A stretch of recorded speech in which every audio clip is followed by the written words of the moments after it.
Part 2 of my favorite WWE DVDs. Number 5 is The Undertaker Tombstone. And this one came out in 2004.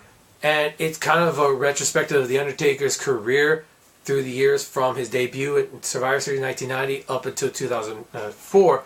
The only problem with this DVD is that it was released in 2004, and there's a lot more of the show coming out that came out afterwards. The Undertaker wrestled for another decade or so afterwards, and he's still wrestling. He just had a match at WrestleMania 32, and I wouldn't be surprised if he has a match at WrestleMania 33.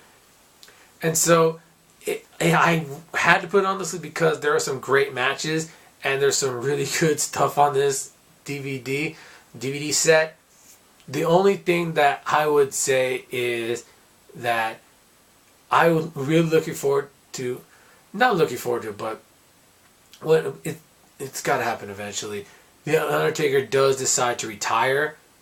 I would probably be the first, if not the first person to online, either physically or on my computer, to purchase whatever the last Undertaker DVD set or Blu-ray set is that encapsulates his entire career.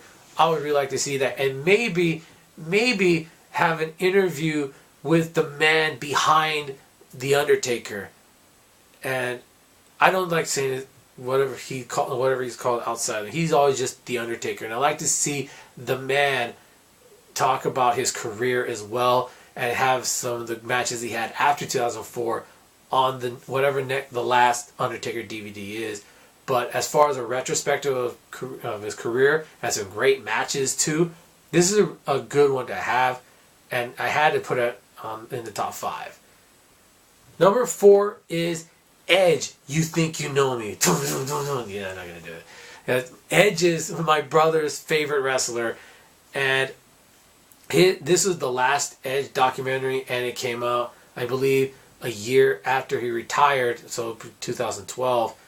And when Edge retired, it was a real shocker to me and my brother. My brother was a giant Edge fan, and we were both sad that he retired, but at the same time, we were glad that he retired before he got crippled. And so this is a really good documentary showing his career from breaking in and the wrestling school when he was a kid up until his retirement. And it cuts every once in a while to talk about how the man behind the character Edge is doing presently, or at least at that point in 2012. Stepping away from the ring and doing interviews, things like that, being part of the WWE as an Allegix contract, which I think is nice.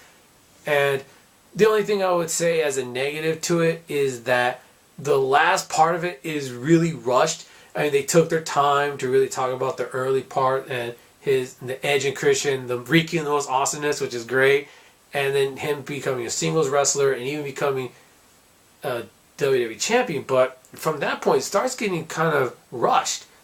And so I was kind of, my brother and I said, yeah, that last part's kind of rushed. I wish they would have shown us more, because there's some really good stuff in that last few years. His match with The Undertaker in 2008, him coming back from injury and winning the Royal Rumble, which was a big moment for my brother, I gotta say that. And so there was so much that could have been talked about if they took in their time, but there are also some really good matches on the set, and you could really tell that the man Edge had a real hand in putting this DVD set together, and so it was cool to see that. I enjoyed it. Number 3 is Scott Hall, Razor's Edge, Living on the Razor's Edge, and this is high on the list. It came out recently. It's high on the list because I am a fan of redemption stories. And for a long time, whenever wrestling fans would talk about, the falls from grace and wrestlers who hit rock bottom, Scott Hall would always be one of the people that was first mentioned. And my brother even sent me a top 10 list of that wrestlers who have fallen from grace. And this documentary does not pull any punches. I mentioned earlier that people like to give WWE crap about it's just fluff pieces. But this one is not that at all. It really gets to the nitty gritty of Scott Hall. I mean, the first thing they talk about is Scott Hall killing a man. And they bring it up, and you can tell it haunts him even to this day. And it's something that's really profound in his life. And they even talk about the time he showed up to a wrestling event just completely out of it, just being discharged from the hospital and peeing on the painkillers the hospital gave him. And so it shows that, and it shows him going through the process of trying to get clean, and with DDP, and that whole thing is just great. And the early parts of him being part of the WWE, and even before that in the AWA, and then going into WCW, that whole thing, that whole process is very well done, and it's done in such a way that you feel for Scott Hall, and then when he gets the redemption at the end, you feel like, yeah, I'm so happy that he was able to have that in his life and really put his life back together. I like it because, like I said, I'm a fan of redemption, and so I had to put this one high on the list. Number 2 is Shawn Michaels' Heartbreak and Triumph. Speaking of her redemption story, this is another one that's great too. And there was a Shawn Michaels DVD called My Journey that encapsulates his career, but this one that came out before in 2007 is actually better. And as a documentary, it shows when he first broke into wrestling, and then being the AWA, and then breaking into the WWE and getting into trouble, him and Marty Jannetty being the Rockers, and then starting a singles career, all the way into they even talk about the Montreal screw job, and that's a subject that's been talked about a lot. And so it was kind of interesting for that. And also they don't shy away from saying that Shawn was an asshole. He admitted that he didn't like himself. He hated himself too, the way he was.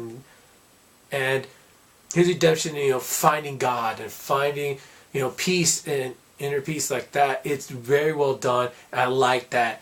And then him coming back into the WWE and reconciling with Kevin Nash and Triple H, and then having a career renaissance and really putting some great matches even before the cutoff point of 2007, where he has even more matches that are just great from 2007 until his retirement in 2010. And so it was great to see, and it did feel, especially talking about Montreal Screwjob, that it was kind of, you're getting half of the story, which is why number 1 is greatest rivalries, Bret Hart versus Shawn Michaels. This is such a simple DVD, but it works. It just works.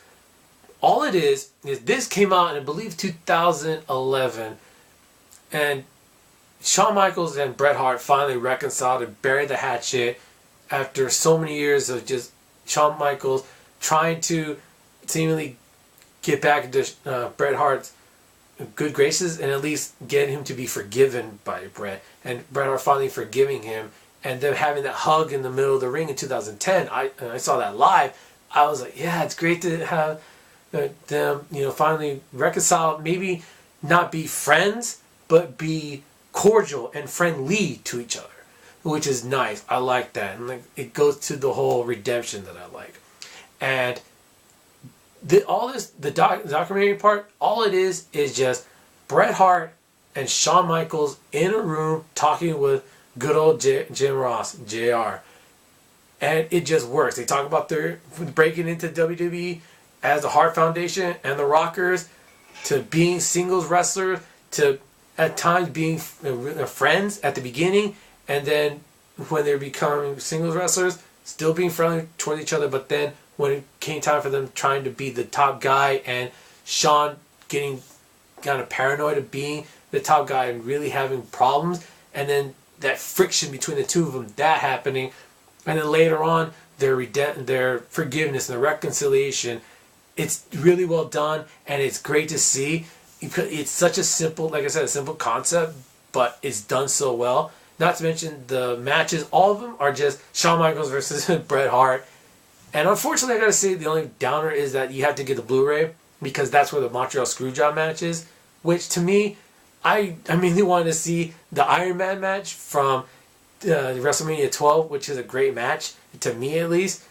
And it's such a simple thing to have, and there's so many great matches between the two, from the time of the Rocker to the singles competition for the Intercontinental Championship up to the WWE Championship. Great collection of matches and a great DVD. And so those are the top 10 DVDs that I recommend. What do you think? What are some DVDs and DVD documentaries that you recommend? Wrestling, the WWE documentaries. What do you recommend? Let me know in the comments. And I'm not going to have any videos until next year. Sorry, there's not going to be a Rogue One review until I watch it before the end of the year.